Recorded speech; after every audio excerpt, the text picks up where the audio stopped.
Niccolo Machiavelli, 16th century Italian diplomat, political thinker, arch baddie. His name conjures up everything that's sly about human behavior. Well, we have an image of what the Machiavellian is. I mean, the word is in our dictionaries. He is an adjective. Machiavellian, astute, cunning, intriguing.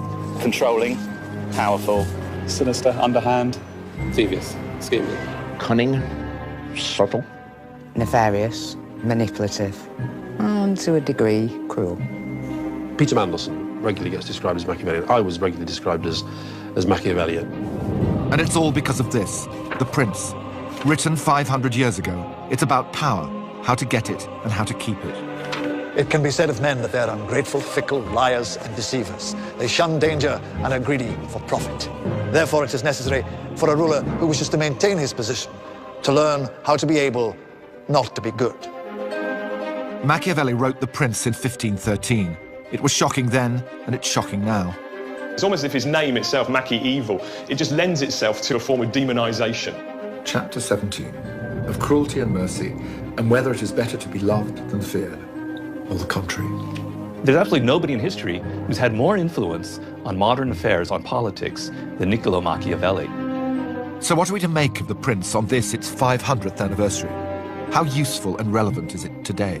One of the most important books ever written, and a really useful how-to guide for contemporary reality. Was Machiavelli right? Should we all learn how not to be good? Is it better to be feared than loved? And who are the 21st century Machiavellians?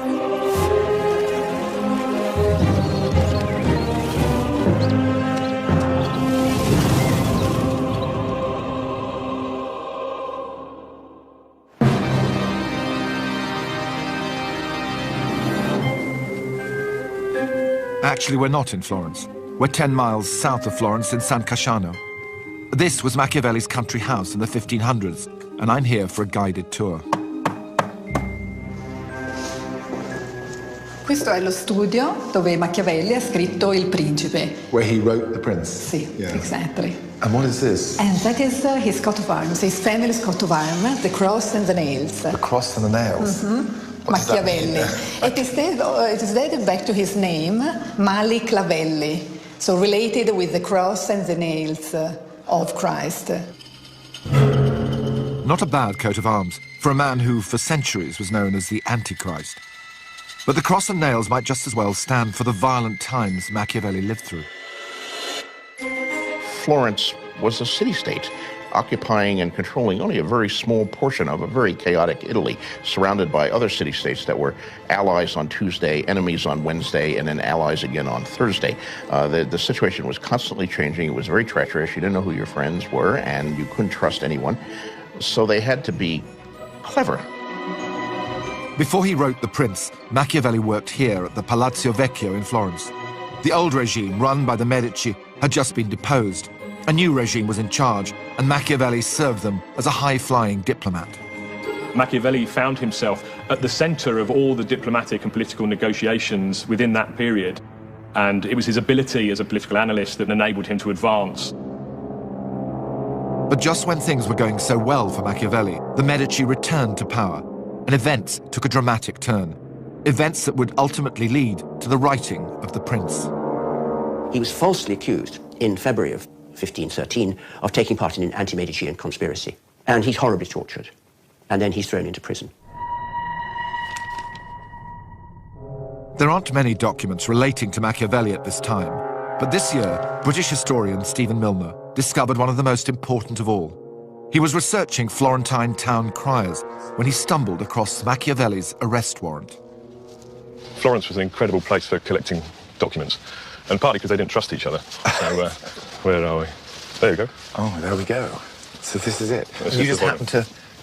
I ordered this particular volume, and this was the one that contained the original proclamation that was carried through the city by the town crier, and that they actually would have read and held whilst on horseback through the various places where these proclamations were made. You see there's a little hole in the middle where they put them on a spike for record keeping.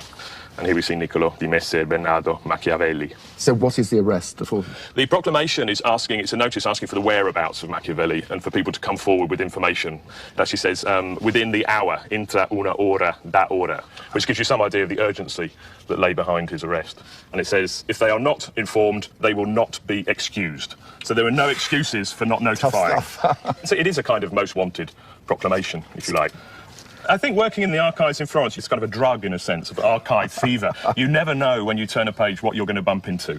And there's a lovely proverb from the Renaissance period that says, carte si face perché uomo è fallace. Get it in writing, you can't trust anybody. And it's almost a kind of mantra for Machiavelli's own writing, I think.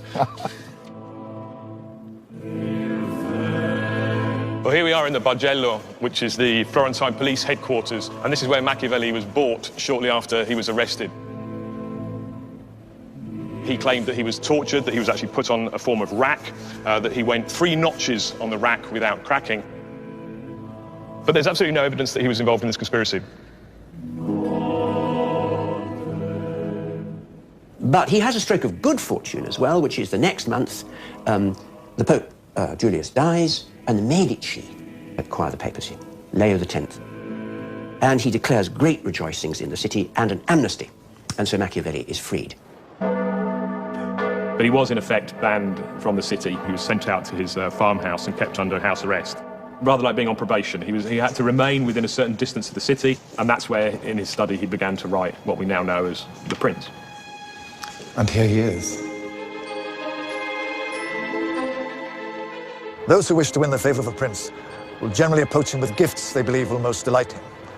Hence we see princes being offered horses, arms, vestments of gold, and similar accoutrements.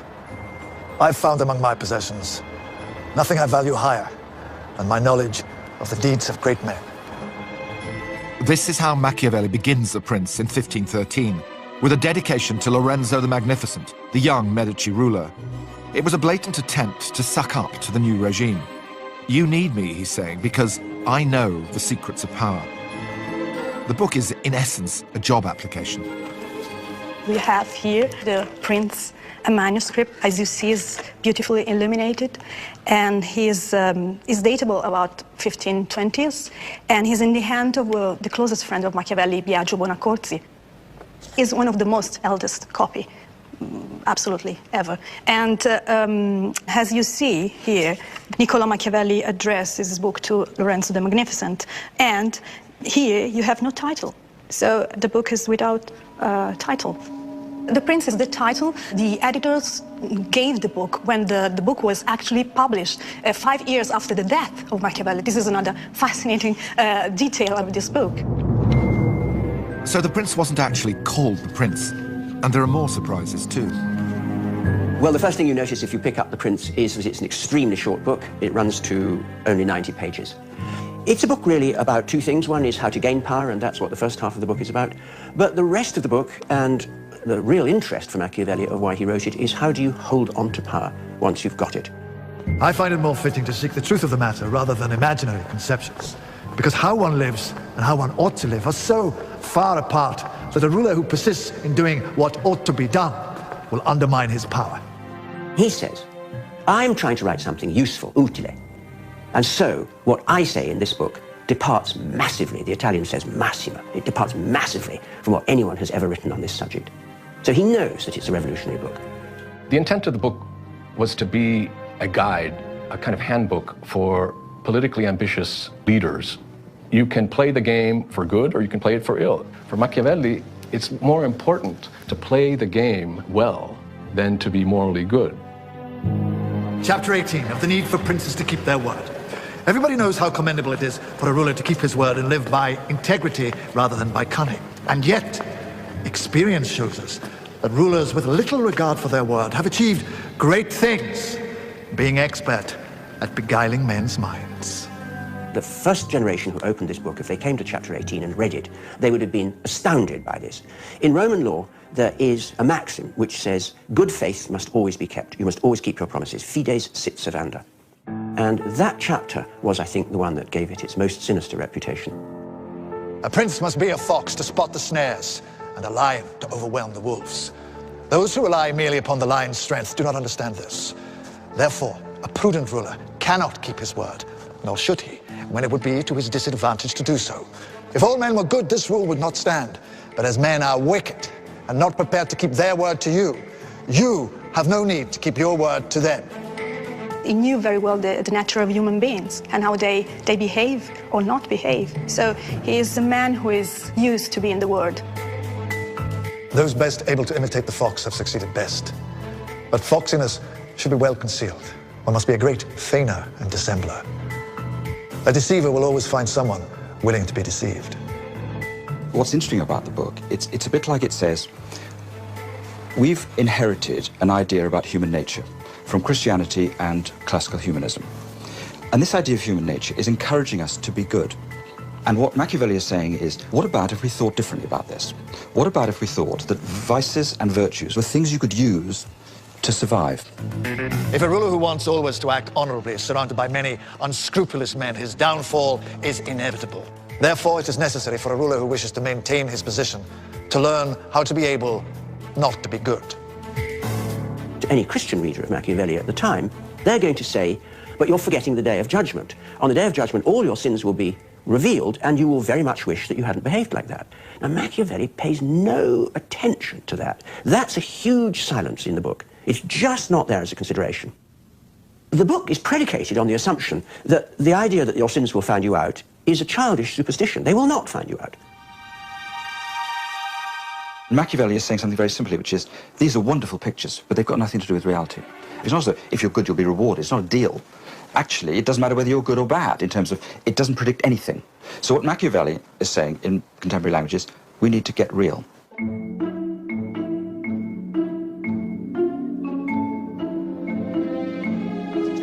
This is Jonathan Powell. He used to be Tony Blair's chief of staff. Now he's written a memoir called The New Machiavelli, How to Wield Power in the Modern World. The choice of advisors is very important for a prince. One can assess a prince's intelligence by looking at the men with whom he surrounds himself.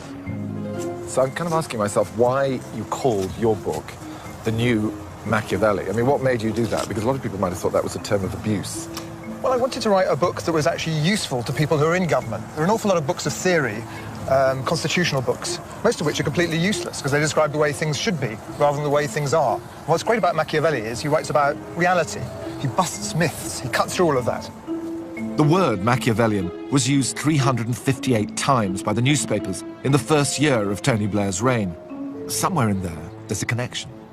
There are quite a lot of factors about Machiavelli which are ones that many politicians would not want to own up to. For instance, chapter 15.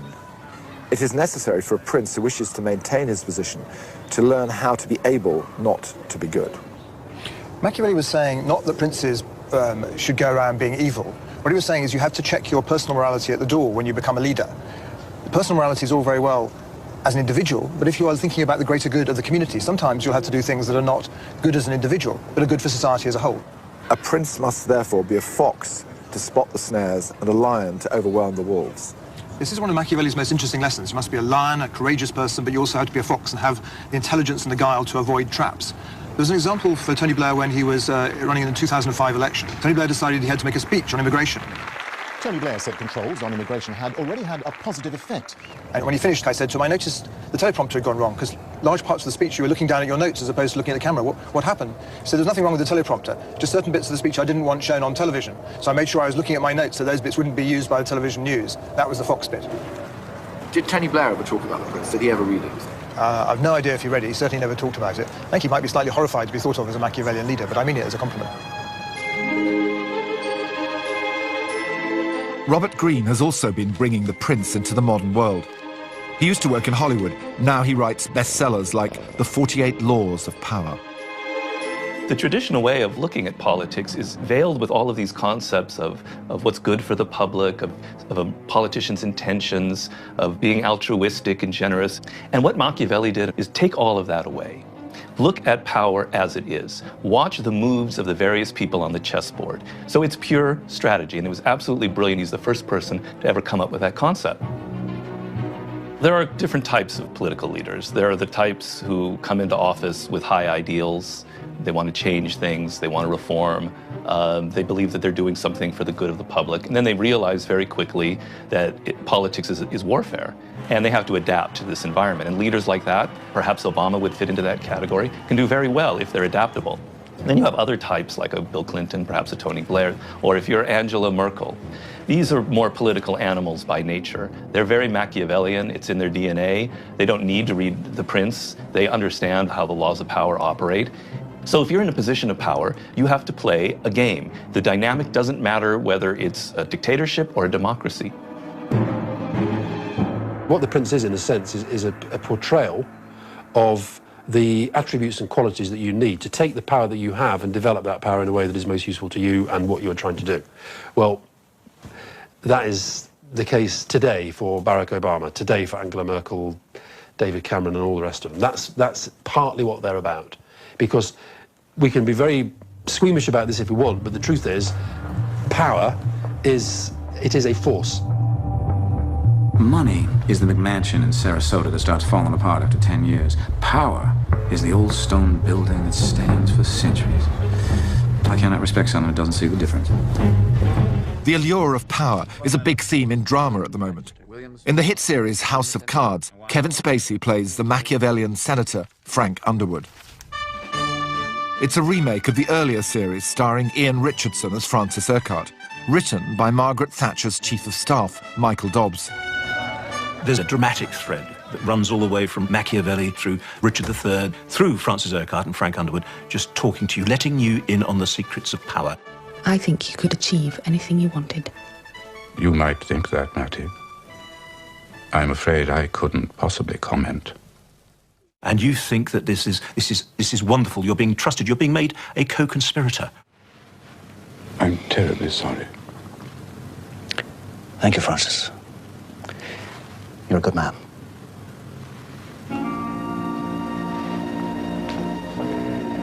The Tory party in the 1987-88 period when, just before Margaret Thatcher was pushed out, which is when I wrote House of Cards, it was like Florence under the Borgias. I mean, it was full of conspiracy and dark corners and people whispering wicked things. So it wasn't so much that I must write something which is Machiavellian, that I had, I think, lived through a time, and was living through a time, which I think Machiavelli himself would have recognized. I think that this particular book of mine goes back to my university days, and it's stayed with me ever since. It's a wonderful book for dipping into. He's actually saying, this is the way you do it. And you could be the most principled politician on the earth, but unless you get your fingers on power and know how to pull those levers, you're wasting your time. For centuries, the Prince has been inspiring the powerful and the tyrannical. Napoleon read it, so did Stalin. He made notes in the margin. Mussolini even did his dissertation on it. It's always been the book of choice for political operators. It's true that The Prince was the favorite bedside reading of Henry Kissinger and Nixon, and for a good reason, because they were hard-nosed political realists. And part of the fascination of The Prince is that it shows us what the world looks like when the ethical dimensions have been removed from the picture. And I think for someone like Henry Kissinger or Nixon, there was a certain pleasure in reading a book that looked at the world the same way they did, and the same way many other people do. Machiavelli is perhaps most famous for the phrase, "the end justifies the means." Actually, he never said it, but he may as well have done. The exact thought that's there in The Prince is the action is accused and the outcome excuses it. So in the Italian, it's very beautiful. It's accusata and scusata. It accuses you, but it excuses you. So you're excused if the motivation for the action was the good of the state. We have to do justice to Machiavelli because it's not a matter of personal career or for just his own sake. It's also for a political purpose. He was really convinced that the stability of government in Florence was the most important thing to do. For the sake of the common good, you have to act in a bad manner, just sometimes. But if you have to do something which is really terrible, then you have to recognize that it's really terrible. But you still have to do it. I want them dead. Mother and child both. And that fool Viserys as well. Is that plain enough for you? I want them both dead. You'll dishonor yourself forever if you do this. Honor? I've got 7 kingdoms to rule! It's tough to be a ruler, whether in Machiavelli's time or today. George R.R. Martin understands the burden of command. This is your chair. This is your throne. My throne, well done. He's the best-selling author behind the TV series Game of Thrones, set in an imaginary world of warring kingdoms. Game of Thrones is a fantasy, of course. I think a lot of the fantasy that have gone before me has this unspoken assumption that if you are a good man, you will be a good king or a good prince. But if you look at the real world, if you look at real history, or if you look at contemporary times, it's not enough just to be a good guy, you know? I read The Prince back in college, which was, of course, many years ago, and obviously absorbed quite a few of its lessons. It is a terrible thing we must consider, a vile thing. Yet we who presume to rule must sometimes do vile things for the good of the realm. It's not enough just to say, I will be good and wise and do the right thing. What is the right thing? That's the question. Don't be evil. That's what Google says is the right thing. But isn't it precisely these user-friendly global corporations that are the modern-day Machiavellians? Corporatism presents a much more pleasant face to the world, but in that sense it may be even more Machiavellian because it's, you know, it's smiling at us. Is it benign? I don't know. Is it benign? But it's certainly subtle. The motto of Google is don't be evil. But don't look at the words, look at their actions. The data they're gathering on individuals, the global presence they have. But in order to exercise power in the world, you have to give the appearance of being nice and good. If you look to be too ambitious for power, people are going to see that. They're not going to like it. The public wants to feel that you are motivated by some higher aspiration. So you have to manage appearances. And all of these companies play the game like that. The mission of the company is to make the world more open and connected. You know, everyone is going to have a much better experience when they're doing different things with their friends. When one sees him, a ruler must be a paragon of mercy, loyalty, humanness, integrity, and scrupulousness. Indeed, there's nothing more important than appearing to have this last quality. For the common people are impressed by appearances and results. Machiavelli is the first person to ever analyze that phenomenon. I think we're living through a period now that's remarkably similar to what Machiavelli was living through. And it's not just with global tech companies that appearances matter. Machiavelli's rule applies everywhere, not least, as Robert Greene found out, in Hollywood. If you go into a meeting and you give off confidence, like you can pull this off, like you can see it all the way to the end, that you know what you're doing, you're going to go a lot further than somebody who might have a brilliant idea but doesn't know how to pitch it as well. I know, for example, that I made that mistake recently in a meeting, that we didn't exude that insane sense of confidence that we were going to, you know, get this project done. So it's a realm of appearances, basically. But for Machiavelli, no one who wants to succeed in the game of power can escape one key factor: luck. Fortuna, he calls it. That capricious turn of the wheel by which the ambitious rise and fall, and never more so than in politics. What does it mean to be able to make your fortune? It is to have the qualities that enable you to dominate luck. So how can you hope to dominate luck? Well, in the end, you can't. Fortune is always more powerful than reason. But there are qualities that enable you, as the excellent American phrase puts it, to get lucky. But of course you could, as a politician, simply have an amazing stroke of luck, from which everything follows, and Tony Blair would certainly be an example of that. The body of John Smith was carried into the parish. John Smith, who was leader of the opposition, dies very suddenly in his mid-50s. So Blair becomes leader of the opposition at the age of 41, when he had no expectation of the leader dying in the mid-50s. People don't die in their mid-50s, but John Smith did. This morning, I'm announcing my candidature for the position of leader of the Labour Party. Now, there's no successful politician who hasn't at some point had pure good luck. And Tony Blair's pure good luck, terrible thing to say, but was the death of John Smith. Surely he would have won that election, so he would have been Prime Minister. But instead, it was Blair. A new dawn has broken, has it not? He had the fortuna, he had the luck, and he grabbed it. He had the opportunity to become leader of the Labour Party when John Smith died, and he grabbed it, and he made something of it. So I think he was a classically Machiavellian leader from that point of view. For Machiavelli, the flip side of fortuna is virtu. He doesn't mean virtue, of course. He means a kind of virtuosity. In Latin, the word for a man is vir, the source of our word virile. It's this principle of manliness, of courage, of prudence, of knowing how to master fortune. So that's what virtue is, because if you can master fortune, you can maintain your state and thereby gain glory. This raises the question of whether it is better to be loved than feared. My reply is that one would like to be both. But as it is difficult to combine love and fear, it is far safer to be feared. Because it can be said of men that they're ungrateful, fickle, liars and deceivers. They shun danger and are greedy for profit. He recommends fear over love. Of course, he says it's better to be both. But if you have to choose between the two, it's better to be feared.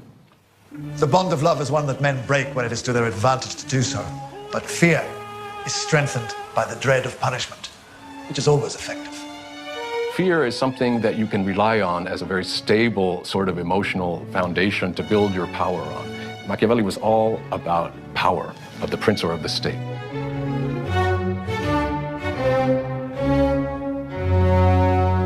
This is a remarkable moment in The Prince because it's the only moment when he really generalizes about human nature. He says most people are fickle. You can't trust them. They are going to do everything that is in their own interests and not in your interests. So what would be the point of trying to bind them to you by affection? They'll simply sell you down the river. You've got to make them frightened. If one has to choose between them, it is far safer to be feared than loved. Very true of politicians now. If you think about politicians, you can be absolutely beloved of your party. Neil Kinnock was beloved of the Labour Party. Every time he went through a Prime Minister's question and was bashed to pieces by Mrs Thatcher, the whole Labour Party suffered with him.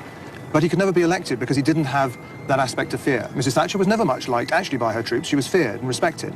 So she was someone who was feared rather than loved. Machiavelli says the point is that being loved is a reciprocal relationship. The person can stop loving you, whereas fear is a one-way thing. They can't stop fearing you as long as you have the means to make them fear. Through it all, the fear point is really, really important. When the leader goes into a gathering, there has to be a sense that that person is the main event in that room at that time. Now, they can emanate all sorts of charm and niceness and all the rest of it, but there's, you know, look at what happens within our political system in the run-up to a reshuffle. I can remember the very first time he did a reshuffle. I mean, he wasn't quite physically sick, but he wasn't far off it. He just absolutely hated it. And he definitely got tougher as time went on. Out went Charles Clarke after so many bad headlines, replaced... Come the last reshuffle that I was, as it were, directly involved in, once he'd done the big beasts and done them all face-to-face, he kind of had a list of people that he did by phone. And was pretty swift about it as well. Look, you've probably heard I'm doing a reshuffle and I'm afraid I'm going to have to ask for your job because I need to make some changes and, well, there we are. Is it useful that they feel slightly fearful then? I think if leaders are being really, really honest about it, I think that is quite useful at times. The ruler needs to be able to intimidate people, for lack of a better word. It needs to be able, well, in extreme cases, like Renaissance Italy, to execute his enemies. In modern times, it would be more to fire people. For Machiavelli, not even the most loyal servants should be spared. If you have to get rid of them to maintain power, then they must go. Better to be feared than loved. I would say that to be feared is far better than to be loved. There has to be, between an employer and employee, a tiny little bit of fear. But I certainly don't need to be loved by anybody in business. These are the Dragons, 5 of Britain's wealthiest and most enterprising business leaders. Multimillionaire businesswoman and former dragon Hilary de Vey first read The Prince when she was at school. 16th century political analysis may have felt like a chore, but it certainly left its mark. Let's face it, for a 15-year-old, even for a 50-year-old, it's heavy going. It's a hard read because it's very thought-provoking, which is what it's meant to be. I think I can bring a lot to the party. I have a lot of access into major retailers. So I'll offer you the full 70,000, but I'd like 20%. If you actually watch Dragon's Den, it couldn't be more Machiavellian if it tried. And if you look at each one of the dragons, every single one of them has something Machiavellian about them. I'll offer you £70,000 for 10% of the company. I simply couldn't believe how Machiavellian they were. And it took me a little while, perhaps a month, 6 weeks, to finally understand what the strategy, what the game plan was. And once I did, of course, I joined in and I became one of them. Only Hilary de Vey remains. Will she see an opportunity where her rivals have not? If I was to offer you the £50,000 for 95% of your company, what would you say? I think it is an important book, and I think his principles are the same principles as mine in a way, where I say, you know, the only difference between me and Machiavelli is that I make a commercial decision and I will take whatever amount of compassion is required out of that commercial decision. But what I will then do is put compassion back in. So I'm having to do this because X, Y, Z. Now, how can I help you? Chapter 19, how to avoid contempt and hatred. Princes must delegate difficult tasks to others and keep popular ones for themselves. The prince must never be hated. If you're hated, then you will lose your state, because there'll be some good reason why the people hate you and they won't tolerate it. Now, how can you avoid being hated if terrible things have to be done? Well, one of Machiavelli's pieces of advice is to say you must appoint a deputy and you must get him to do the dirty work. To make his point, Machiavelli tells a story about Cesare Borgia. We think of Borgia as a bloodthirsty monster. To Machiavelli, he was a hero. The story begins in Cesena, in the Romagna district of Italy. Borgia wants to take over the area, so he sends in his minister, Romero d'Orco, a man with a ruthless reputation. Borgia sends him into the Romagna to pacify it. He does so by means of unspeakable cruelty, and there is a threat of a rising. Borgia was aware that d'Orco had created hatred among the people, and in order to win them over, he decided to make it clear that if there had been any cruelty, it had been triggered by d'Orco and not him. And so what happens is, Machiavelli says in a wonderfully level piece of prose, he says that one morning, Romero d'Orco was found in the square of Cesena in two pieces. He had d'Orco placed in two pieces with a block of wood and a blood-stained knife by his side. This terrible spectacle left the people both satisfied and stupefied. I mean, they thought, wow, well, he can do anything. The hated figure was gone. Borgia was in no way to blame. So always put a second in command to do your dirty work. Putting that dismembered body on a block, what is that? It's not only just saying that I executed that man, but it's almost like a ritual murder, almost mafia-like, and it's there to inspire awe and respect and admiration for the man who did it. To see a leader who's not only killed him, but put him there so everyone could see as a lesson, my God, it has, a triple effect on public opinion. Political leaders have been using this strategy for centuries without the blood. So FDR had his henchmen, Clinton had his henchmen, Tony Blair had Cameron has Osborne, on and on and on and on. You've got somebody there to do the dirty work, and then you can distance yourself from them. So this sort of violent example is actually something that goes on every day around us. Maybe that's why the prince feels so contemporary. The rules of power, it seems, are just as applicable today as they were 500 years ago. Originally a manual for the Medici, the prince could just as easily be a modern self-help book.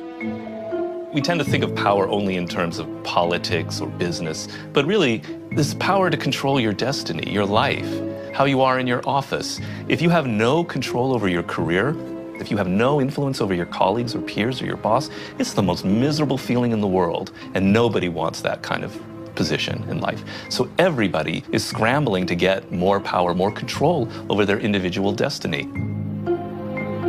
You know, I taught college once at a tiny little Catholic girls' college in Dubuque, Iowa. And the power struggles on an academic level at this little thing were as vicious as anything in medieval Florence of who will get to be department chairman and wield that vast power. It's all in the context of what you're in. It's sort of like once you enter the boxing ring, you have to fight. You can't sit there and just lie down. You're going to get beaten up. So once you're there, you have to figure out a strategy. And if you don't want to get hit, you have to at least figure out how to avoid getting hit. So there's no way to opt out. But a lot of people are uncomfortable with it, and they play a kind of a negative game of power. They say that they find power ugly and disgusting, and power people are, antisocial, etc. The ones that say they're not interested in power are often the most dangerous types. I would say that the prince is more relevant now than it almost ever has been, and that he was ahead of his time. He was 500 years ahead of his time, and that this book is absolutely the perfect template for how to survive and thrive in the world that's coming up.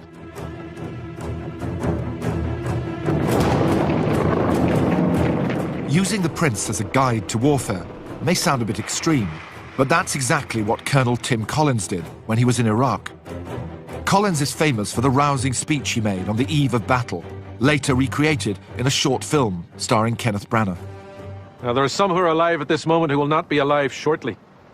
Those of them who do not wish to go on that journey, we will not send them. As for the others... What is less known is that while he was in Iraq, Collins kept a copy of The Prince with him at all times. In Iraq, I kept dipping into it, and I carried it around in my map pocket, and I would take it out and read it. I would study to find out what it was he was specifically saying about what will cause populations to hate you. Because here's the headline news. What would have got you hated 500 years ago is what's going to get you hated today. So it's worth studying it to see what it is he's saying. This is the book I had with me in Iraq. And it's pretty fragile now because it literally has been through the wars. The sand still falls out of it.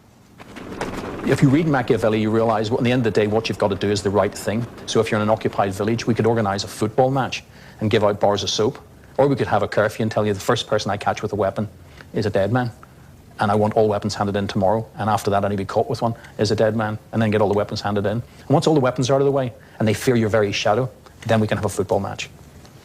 And do you think, as a manual, that this had lessons for you? Absolutely. I mean, he is spot on throughout. And I think that all he's saying ultimately is, for good or for ill, this is what works. So on that basis, I think he's the good guy. What he described was what he saw. And he did it so accurately that here we are, centuries later, still reading it and still observing it in our everyday lives. Chapter 3. It should be observed here that men should either be caressed or crushed, because they can avenge slight injuries, but not those that are very severe. What Machiavelli would say is that if you decide to do something, you go through with it to the end, and that means not to spatter your enemy, to crush your enemy. Cause them to cease to exist. That way you're certain there can be no comeback on you or your people. The crush your enemy dynamic is something that Machiavelli discovered as a law of power, and it's timeless, and it exists in warfare, and it totally exists in business. The classic example was the war between Microsoft and Netscape in the 1990s, in which Netscape was one of the hottest things around, and Microsoft completely crushed Netscape. It doesn't exist anymore. Internet wars, Microsoft versus Netscape. Goliath takes on David. You find the same thing with Google. Every time there's a possible competitor, they go out and buy them out, like YouTube, etc. Google buys YouTube. You look at it with Amazon, on and on down the line. It's the dynamic in business where you need to consume the various rivals in your path. It can be said of men that they're ungrateful, fickle liars and deceivers. They shun danger and are greedy for profit. I keep coming back to these lines from The Prince. Is this what people are really like?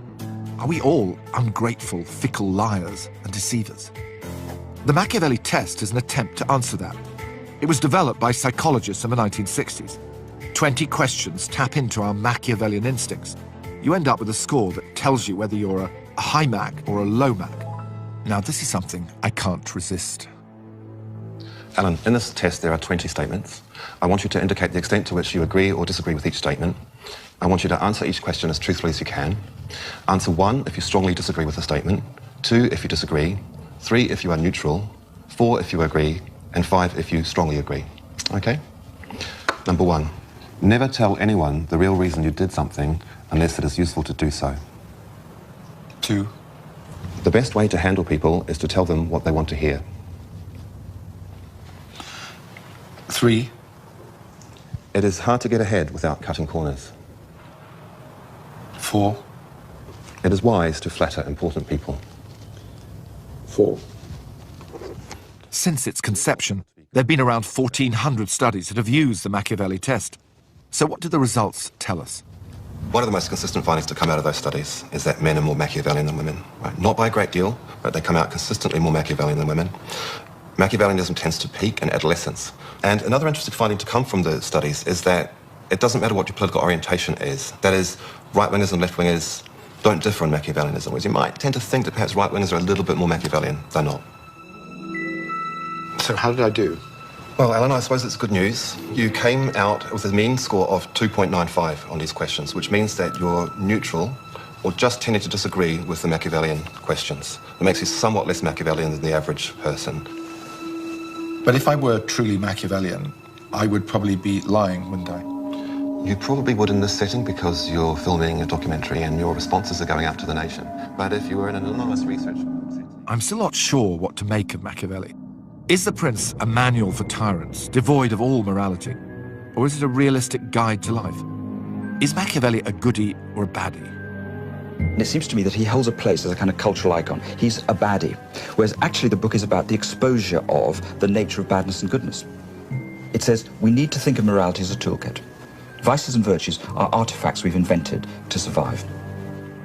Is it a sort of a realistic view of human nature, and not just of human nature, but the journey that we all have to make? Well, yes, it could be, but it could be a realistic view of human nature after you've lost belief in love and kindness.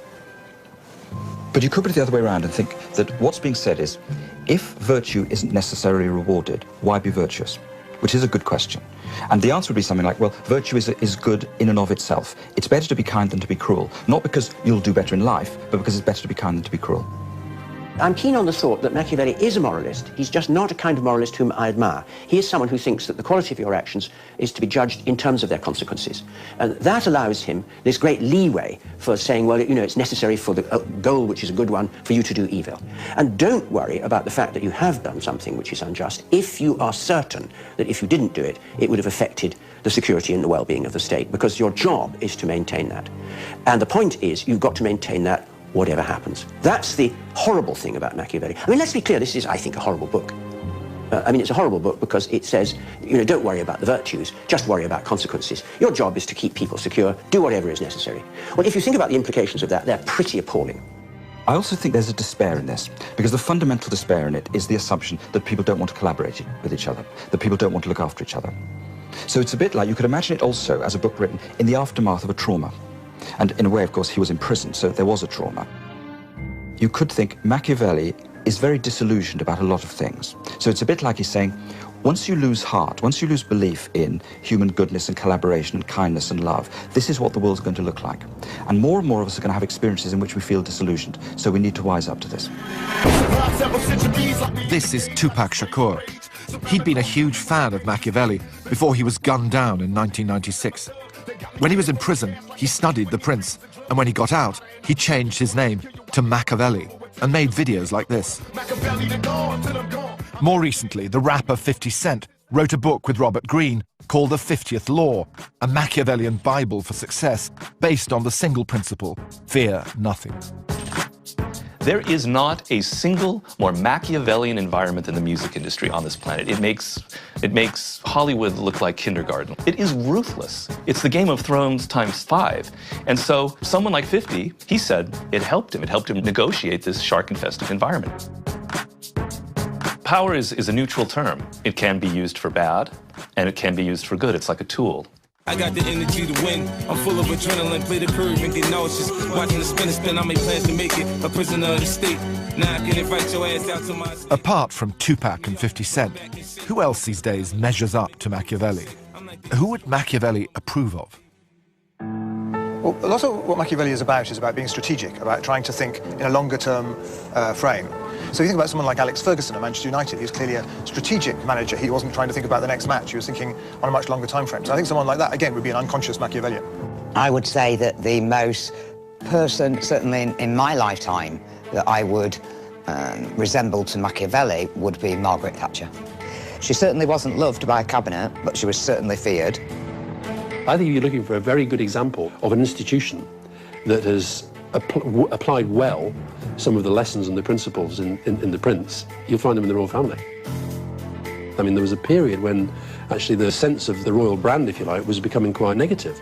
Well, they've seen that off big time, and I think they've seen it off in part by operating some of these timeless principles that are set out in The Prince, but in a very modern context. The Prince may anticipate a world 5 centuries into the future, but what happened to the book itself? It was published in 1532, and not surprisingly, the Pope banned it. The papal index is set up in 1559. It's simply an alphabetical list of books which you mustn't read, and they're mostly Lutheran and Calvinist books, works of deep heresy according to the Catholic Church. But some secular writers are in there, and Nicholas Machiavelli is in there under the heading, all his works are totally banned. But that didn't stop the Prince from reaching England and cementing Niccolo Machiavelli's reputation as Old Nick, the devil. England was the country that really played the biggest role in spreading this idea that this man was satanic. Shakespeare doesn't exactly help, as Machiavelli's name is evoked by the scheming Duke of Gloucester, the future Richard III. I can add colours to the chameleon, change shapes with Proteus for advantages, and set the murderous Machiavel to school. We may have inherited this idea of Machiavelli as the devil, but that's not what the Italians think. In Florence, his statue stands outside the Uffizi, alongside the Italian greats. The prince is even a set text in schools. Machiavelli è stato un grande, ha detto grandi cose. No, ma lui era soltanto una persona che diceva le cose come stavano. If you think, for instance, that is one of the 3 Italian books translated all over the world in almost all language in the world, and the other ones are Dante's, of course, Comedy of Dante, and Pinocchio by Collodi. So The Prince, Pinocchio, and Dante, the 3 most translated books. This is something that you know. And there's another reason why Machiavelli is admired. Ultimately, he was in favor of republics rather than inherited rule. He distinguishes between an old prince and a new prince. Old princes are people who've inherited their position. But then there's the new prince who rises from the bottom. He's completely on the side of the new prince because he believes that the new prince can only rise to the top with their own energy. Now, one of the interesting things about The Prince is it's got an irony attached to it. It's saying, if you want to hold on to power, this is how to behave. But we can all read it. So it's a book about trickery which exposes the tricks. Here are some different translations of The Prince. We really received from the many visitors coming here. We have in French, from Repubblica Ceca, in Norwegian, from Oslo, in German, Korean, Russian. A doctor from Israel sent us this, Chinese. This we received from Belgrado. Polish, Japanese, Finnish, Turkish, Argentina, Norwegian, and English, of course. And this is his land, his vineyards, his olive trees, his property. Today, Machiavelli's house is owned by a wine company, and across the road, you can order a Chianti from Machiavelli's vineyard. Here's to the Prince. Okay. Now tell me, do many people come here to visit the home of Machiavelli? Yes, from all over the world. Many years ago came Tony Blair also. Really? Really. When did he come here? He came in 1998. So just a year after he came into power? Yeah. Mm-hmm. What, did you take him around the house? See, we went around and we gave him, of course, a copy of The Prince. Did you really? Yeah. And in Italian or in English? In Italian. But what happened to Machiavelli himself? The whole point of writing The Prince was to get noticed by the most powerful man in Florence, but Machiavelli totally failed.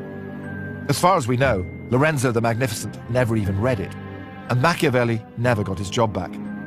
He ended up here on his estate, drinking wine and writing books and plays.